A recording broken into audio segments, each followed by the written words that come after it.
Good afternoon. I'm Len Hochberg, the U.S. coordinator of the Mackinder Forum. Our presentation will be recorded for posting to the Mackinder Forum YouTube channel. Before we begin, please allow me to remind you that the Mackinder Forum adheres to the Chatham House rule, which allows participants to use the information from our conversation after the presentation, but requires them not to reveal the identity or affiliation of the speakers or other participants. Please do not lecture the speaker while asking questions, nor follow up with additional questions. I will circle back to those of you who have additional questions, time permitting. The Q&A this time will be transcribed to allow our speaker to further answer your questions by having a reference point to what is being asked. The transcript will not be made public. Our speaker today is someone who has delivered several talks to the Mackinder Forum in the past. It is with great pleasure to have Professor Michael Desch with us again. Professor Desch is the director of the Notre Dame International Security Center and the Packey J.D. Professor of Political Science. He was also the founding director of the Scowcroft Institute of International Affairs and the first holder of the Robert M. Gaines Chair in International and National Security Decision-Making at the George Bush School of Government and Public Service at Texas A&M University from 2004 through 2008. In addition to co-authoring many books, he is the author of When the Third World Matters, Latin America and U.S. Grand Strategy, appearing with Johns Hopkins University Press in 1993, Civilian Control over the Military, The Changing Security Environment with Johns Hopkins Press, 1999, Power and Military Effectiveness, The Fallacy of Democratic Triumphalism, also with Johns Hopkins University Press in 2008, and finally, The Cult of the Irrelevant, The Waning Influence of Social Science on National Security, with Princeton University Press in 2019. Michael's PhD is in political science from the University of Chicago. His talk today is titled Restrained, the Prudence at the Core of Realpolitik. Michael, Great. welcome. Len, great to be back with you at the Mackinder Forum. As I've said before, you bear responsibility for my current preoccupation with Thucydides, based on a very good Liberty Fund conference you organized, I think about 20 years ago at this point. Um, and so I'm grateful to you personally, and also grateful for the opportunity to sort of peddle some wares. Now, this paper is a little bit of a strange one, to be candid. It's a draft that I co-authored with Will Ruger about 5 years ago. And Will and I worked on the piece, then he took a new job, and now he's in the administration. And I was engaged with the issues of the paper consistently since this time, but it's sort of taken me away from the paper itself, and I'll say a little bit more about what I mean by that. I think the key thing is that the experience with the original paper led me to much deeper engagement with the literature on Thucydides, and also gave me a little bit of pause about the enterprise of trying to write a sort of very ambitious, overarching, summarizing 2,500 years of the history of thinking about international relations. And in fact, as Len had mentioned, I think my last appearance here with a substantive piece was article on Thucydides and balance of power realism that I presented and then has been published by the Chinese Journal of International Politics. And so that was sort of one of the follow-on or spillover effects of this initial paper. I also have a draft paper on the Athenian leader Pericles and his grand strategy for the Archidamian War, the first 10 years of the Peloponnesian War. And I tie it to contemporary debate among American thinkers about grand strategy, about what people call offshore balancing. And I think that Pericles' strategy is a plausible case of offshore balancing. And I think its successes and failures are useful for telling us things about the contemporary feasibility of offshore balancing as a U.S. grand strategy today. And indeed, as I was rereading that paper last night, I was sort of thinking, why didn't I ask Len to let me present that rather than this paper? But that takes me to the third thing and why I didn't ask Len's permission to sort of pivot. As I told he and Christine, I'm on leave and I'm writing a book manuscript tentatively entitled A Wise Moderation, Restraint as a Tool of Great Power Politics. And the book, well, it's not all about Thucydides. It has a Thucydidean gestalt throughout. And in fact, here's the first in-class quiz for this session. Where does the title come from, or at least the left of the colon? Anybody know? Len has said there's going to be a bottle of Uncle Nearest bourbon, very good bourbon to anybody who gets it right. And if nobody gets it right, then that's my Hanukkah present, right, Len? But a wise moderation comes from the Spartan king Archidamus, who those of you who've read Thucydides may recall was the lone voice of restraint and prudence in the debate at Sparta in Book One, during which the Sparta's Peloponnesian allies were trying to get Sparta to get off the fence and get into the war. So Len, you can send the bottle of Uncle Nearest along with my usual $5,000 honorarium to same address. Thanks. The book, though, has a chapter on Pericles and his successors. So in that sense, it's still directly linked to Thucydides, but it also has case studies on the American founders, particularly Washington and John Quincy Adams and their successors, and also a chapter on Bismarck and his successor, Kaiser Bill II. And it's in fact that book that develops and hopefully refines some of the themes that Will and I had first tried to outline in this paper. So, what I want to do over the next, hopefully, no more than 20 minutes is three things. First of all, I want to sort of highlight what I think is useful and defensible in the original draft that Len circulated.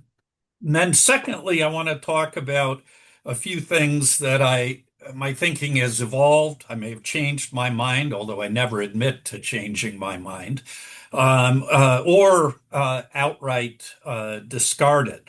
And then finally, I want to, over the course of the discussion, get your thoughts, your criticisms, your comments, and your reactions. Okay, so that's where I think we're going.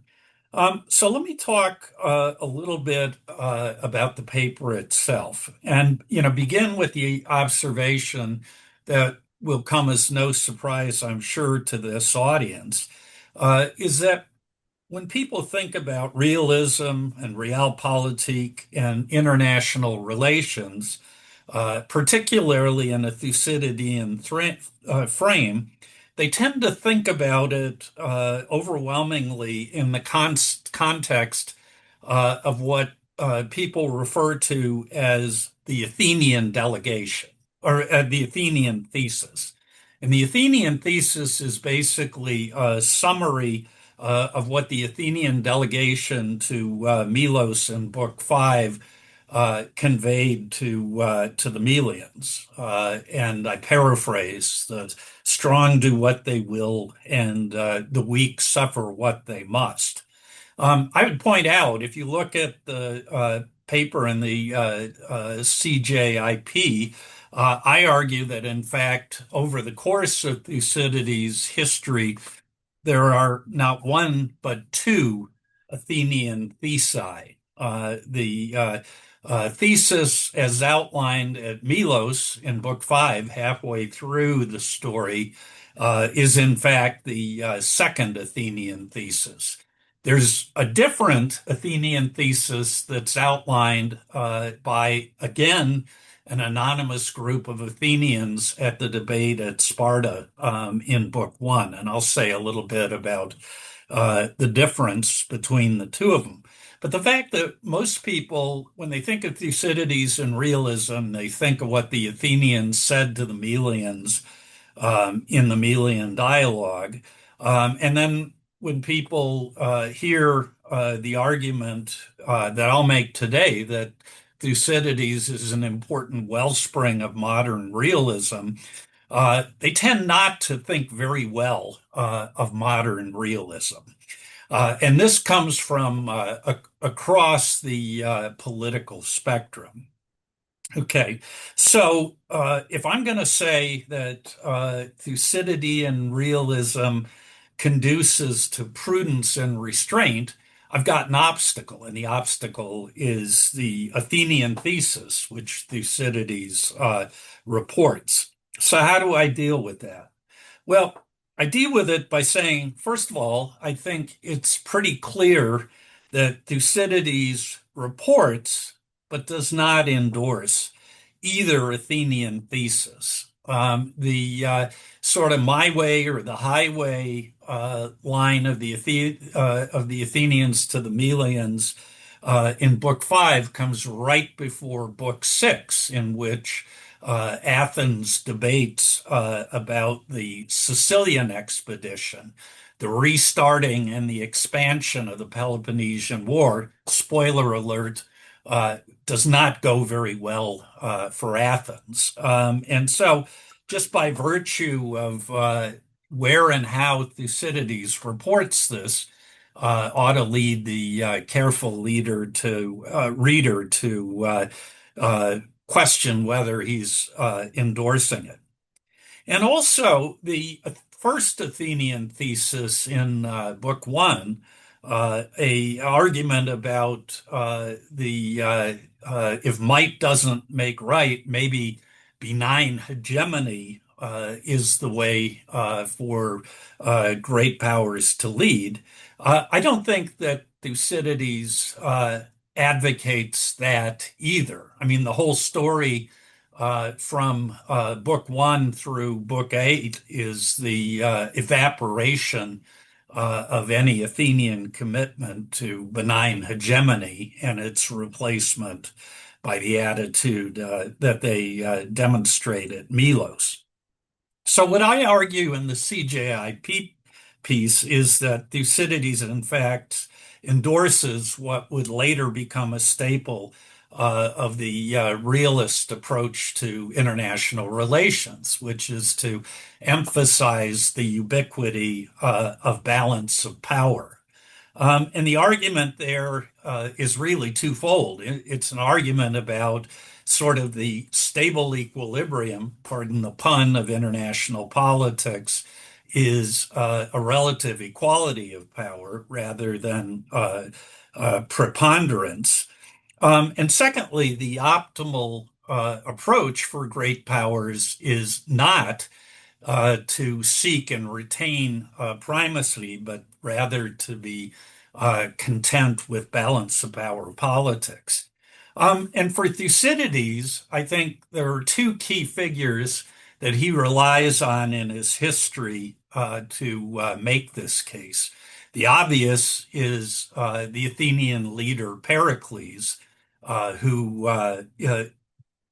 presides over the golden age of Athens and the first couple years of the Peloponnesian War before he dies of the plague.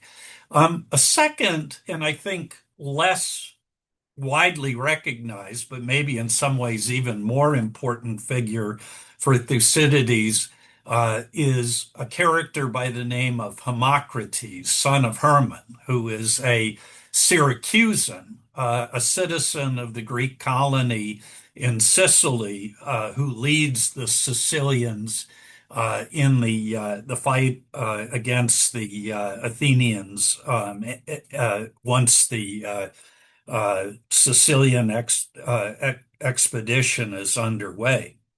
And what Thucydides, in my reading, commends in both cases is their prudence and their understanding about the limits of even very great power. And you can look at the piece and sort of see the evidence I've marshaled for that, or I'd be happy to talk about it.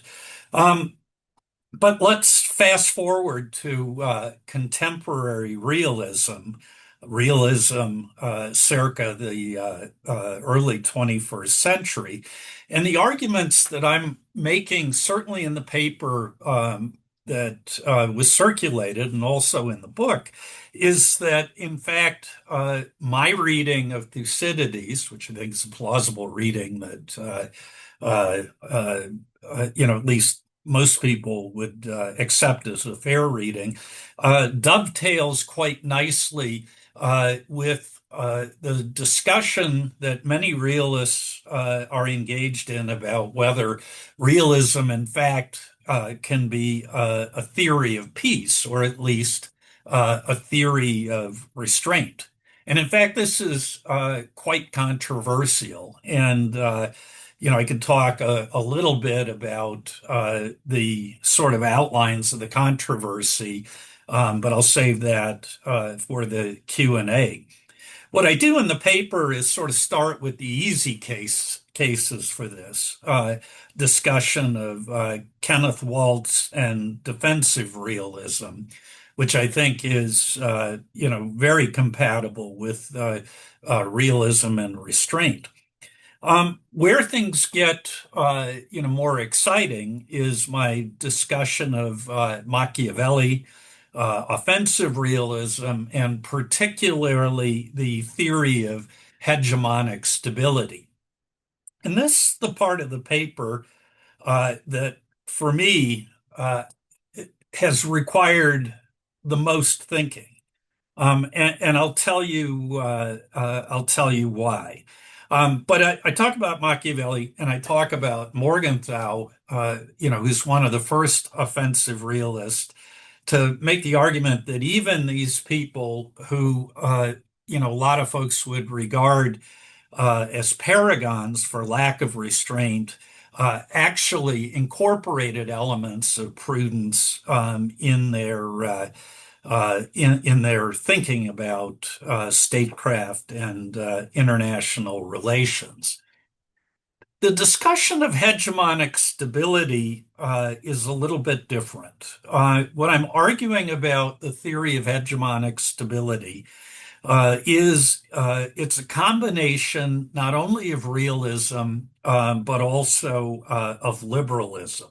And indeed, I argue that the combination of the two is a powerful myth of primacy. potent myth of primacy.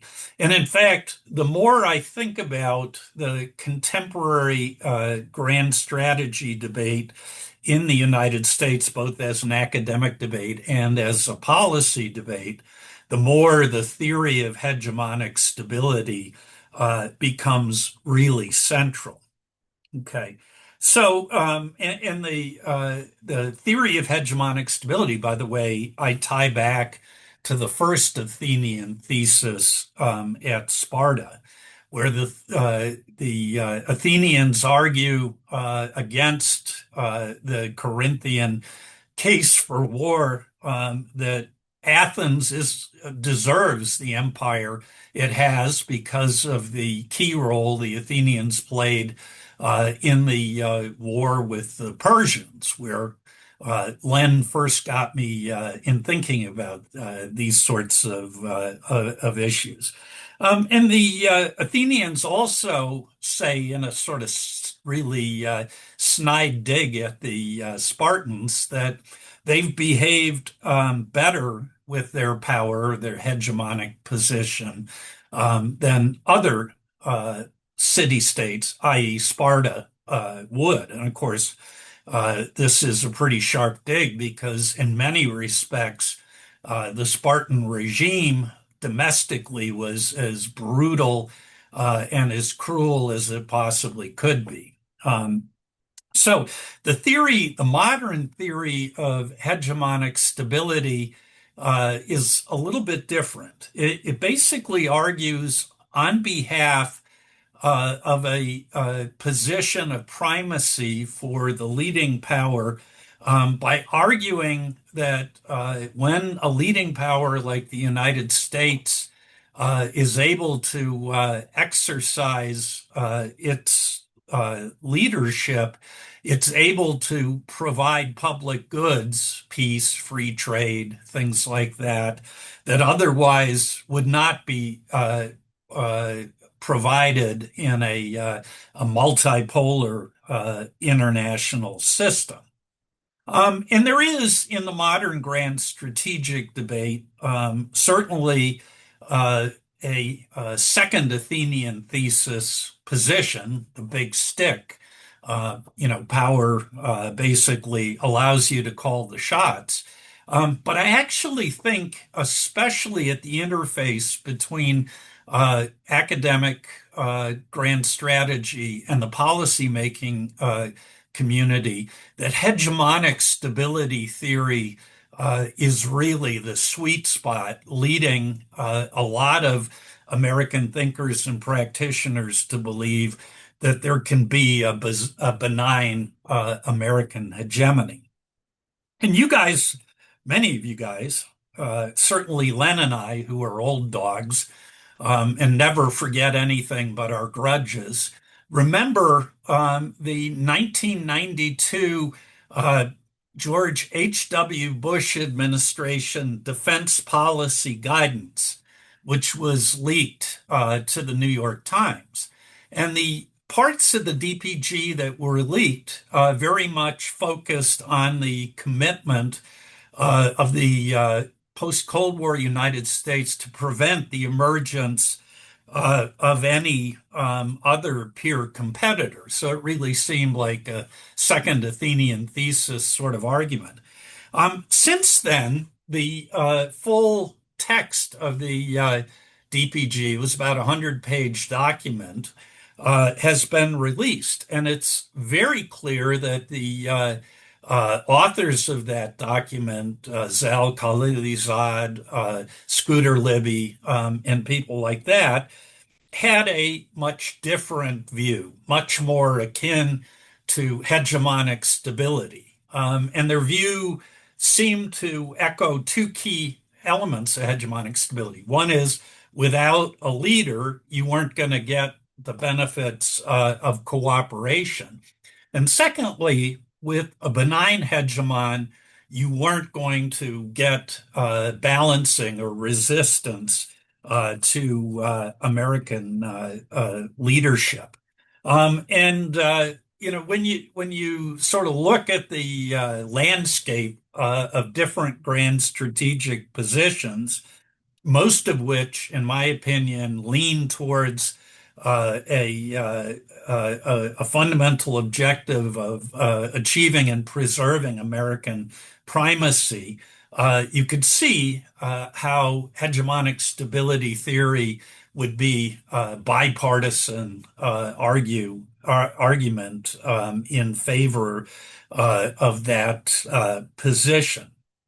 And in fact, I talked a lot in a piece that at least I see is related to this argument that I published in 2008 in International Security entitled America's Illiberal Liberalism, about how, in fact, the vital center of American politics could tend towards some version of a grand strategy of primacy.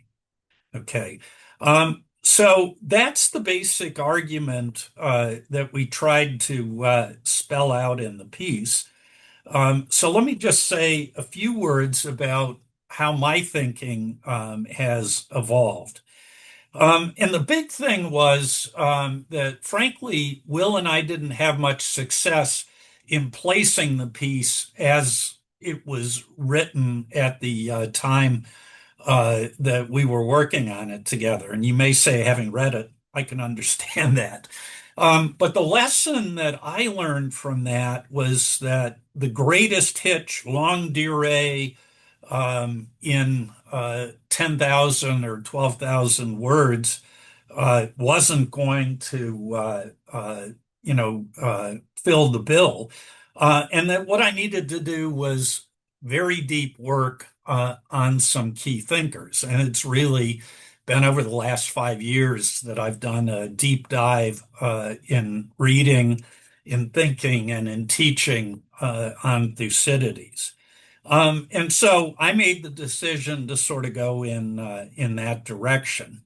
Now, also over the period between 2019, 2020, and today, my understanding or my interpretation of Thucydides hasn't changed, but it's evolved and it's nuanced, I think, or I hope.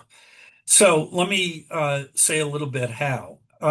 There's no doubt, as my colleague Sue Collins, who's a classicist in our department, she always accuses me of having a man crush on Pericles. And I plead guilty, and I still plead guilty. He's, I think, one of the most important figures of Thucydides' account. But I think I appreciate more not only the strengths of Pericles, but also his weaknesses.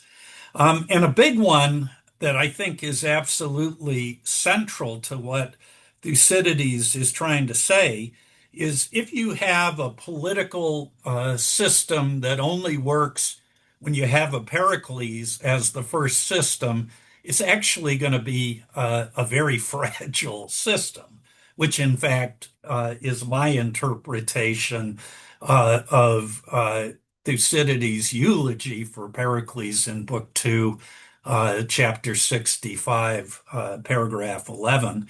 And in fact, in Book 8, what Thucydides comes to is an argument that in fact the best regime of his lifetime, which was much of Periclean Athens and the Peloponnesian War through the end, was the mixed regime of the 5,000, not the regime of Pericles. And so the great man or great person theory of politics, despite all the ink or papyrus or whatever Thucydides wrote in, is not the punchline of his argument, at least in my reading now.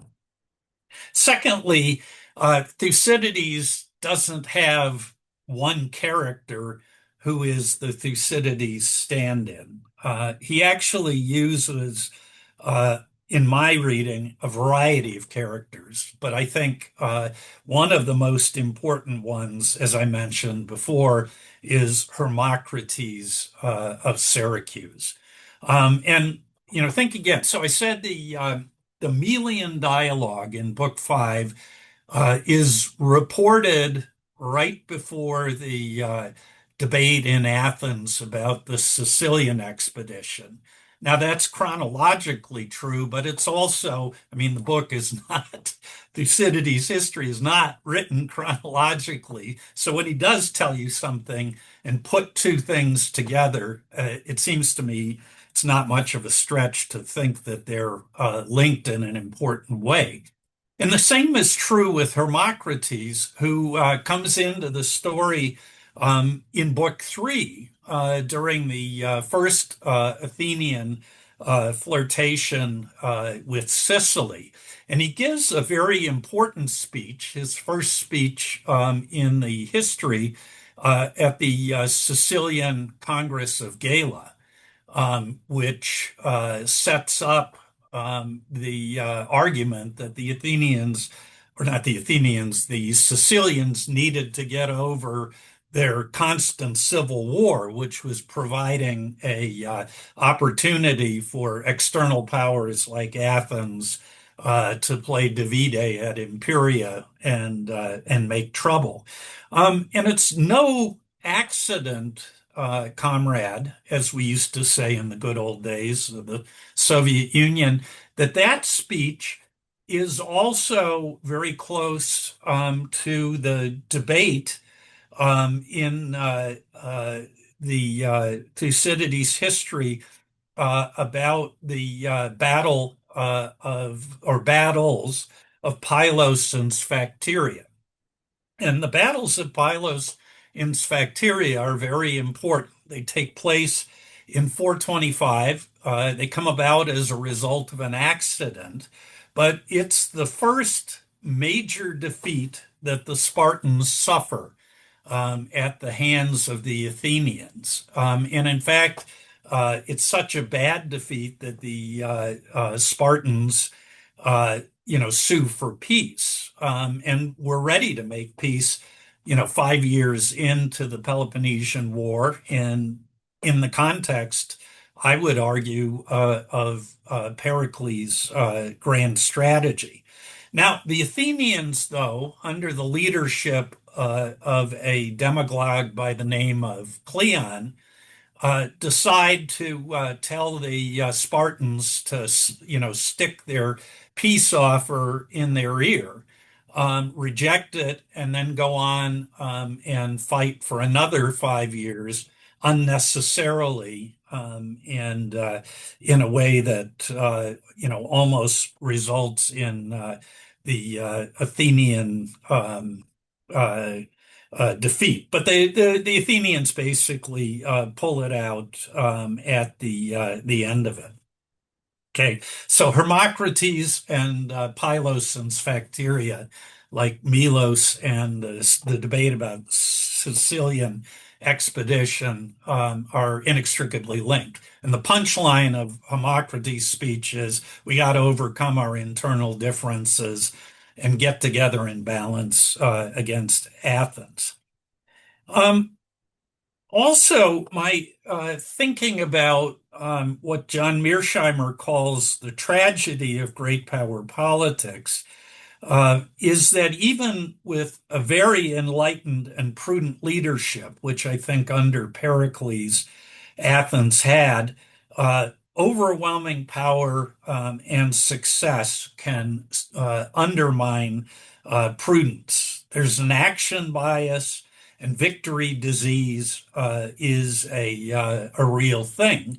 And what I suggest, and here's where I do make a criticism of Pericles, is that even an initially quite restrained grand strategy akin to modern offshore balancing can morph into something much more aggressive. And I can talk a little bit more about that in the other paper I'm working on. So what are the things? What are some of the other things I need to give more thought to? First of all, I think in this draft of the paper, there's a little too much realism is good. It's only bad when it gets polluted by liberalism. I still believe that. But I need to confront not only Morgenthau's offensive realism, but especially Mearsheimer's offensive realism. And Mearsheimer, if he were on the call, would undoubtedly say, hey, look, the prudent thing, as I show in my book and a lot of other places I've written, is for great powers to be King Kong, number one kid on the block. And what about that argument? And I have an argument about that, and that I've developed, but I need to continue working on that. Sort of where I'm at with that is a couple of points. One is I don't think restraint is isolationism. And in fact, I would argue that defensive realists, who are sort of the theoretical underpinning of restraint, don't deny that sometimes fighting to maintain or reestablish a balance of power is the prudent course of action.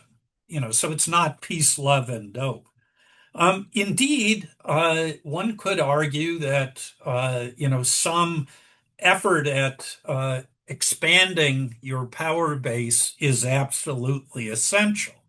So, could Athens have survived against Sparta and the Peloponnesians without the Delian League, for example? What would later become after the Persian War and the interregnum between the Persian War and the Peloponnesian War, the Athenian Empire?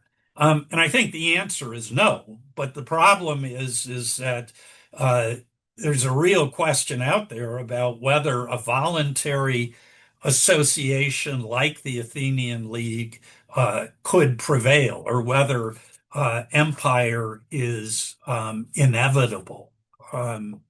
So I've got to wrestle with that. I talked about 19th century Prussia and Germany. And I'm somebody, if I've got a man crush on Pericles, I've got one on Bismarck as well. And I think the argument on behalf of German unification, not only for the Prussians and the Germans, but also for Central Europe more generally, is pretty clear.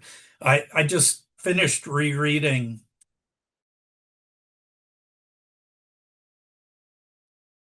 Metternich and Castlereagh in the uh, Congress of Vienna. And it's pretty clear to me that Austria, despite Metternich's sage leadership of the Austro-Hungarian Empire, that the Austro-Hungarian Empire by itself could not be the anchor of the Central European balance of power. And I think the evidence for that became crystal clear at the beginning of the First World War. So the key argument that I'm sort of focused on in a lot of the things that I've mentioned to you already is making the case theoretically, historically, empirically for balance of power over primacy as the natural sort of default or steady state of international politics, and also the optimal objective of statesmen. And I think this is true in a pragmatic sense for a great power, but I also think a balance of power world is a better world for almost everybody in it. And maybe this is the more controversial part of what I'm trying to argue. Balance of power world, as Kissinger made clear in his discussion of the aftermath of the Napoleonic Wars, was not a world without conflict and even war. So if you expect it, if that's your standard for what an ideal world is, you're going to be disappointed.